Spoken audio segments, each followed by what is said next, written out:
Hey there, Alex here. The ME80 from NICEHCK was the pair of earbuds that got me really into earbuds, and I've had mostly pretty good experiences with their products, so when I saw that they started selling a newer version of the EB2 in the form of a lucky bag, and that it was pretty cheap, I ordered one almost immediately. Like the recent DB1, the EB2S comes with an anime waifu on the box. It even comes with a nice quality card as well, but apart from that, it's a pretty simple packaging with a simple set of accessories. The earbuds themselves are made of metal and look really well built. The fit is excellent for my ears and they're lightweight as well. I like this green color with the gold accent, and I especially like this stem design, which makes it easy to hold on to when putting them on, adjusting the fit, or taking them off. The cable is a little stiff, but I do like how they look. Moving on to how they sound, these are relatively balanced sounding with maybe a slight tinge of warmth. Bass is not the most rumbly since these are earbuds after all, but there is enough mid-bass quantity and texture to make most tracks fun to listen to, and it's tight enough to not sound bloated. Lower mids have a nice amount of body and a slight tinge of warmth, so male vocals sound full-bodied. Mids have a nice presence in the mix, and there is a slight bump at around 3 kHz, so female vocals are nicely presented to me as well without sounding shouty at all. It maintains that energy more or less throughout the treble region, before another small bump at around 7 to 8 kHz, giving female vocals a bit of air.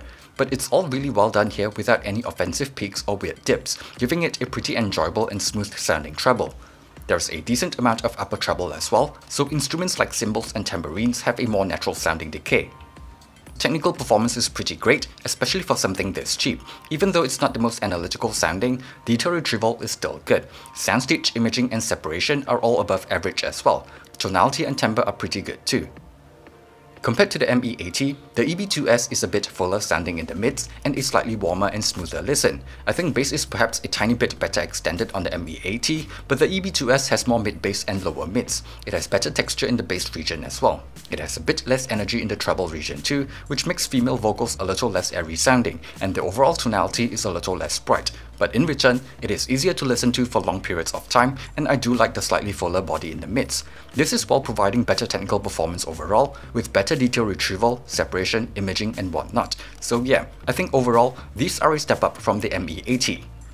Another comparison would be against the case Earphone LBBS, which is another one of my favorites. The LBBS is on the slightly brighter side, so it has more upper mids at around 2 to 3 kHz, and it has more treble at around 5 to 8 kHz. But the EB2S actually has slightly more upper treble, so cymbals and tambourines, for example, sound a little more natural.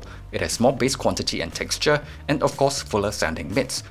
Technical performance I think are pretty similar in terms of detail retrieval, separation and imaging. Since they have slightly different focus in their tuning, sometimes the LBBS has an edge and sometimes it's the EB2S.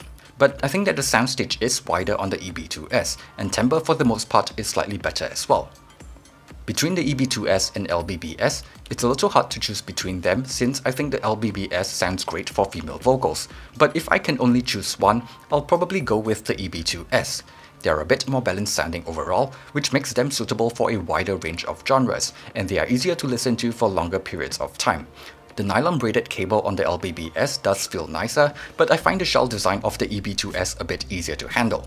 I should probably also mention that some folks have had QC issues with some pricier case earphone models, whereas NICEHCK seems to be a bit more reliable. Last but not least is of course the price.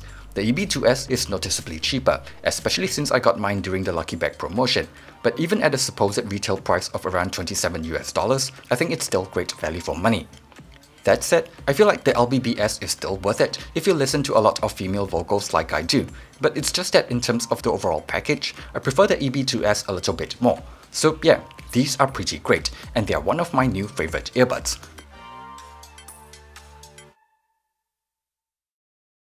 Thanks for watching this video, and see you guys on the next one.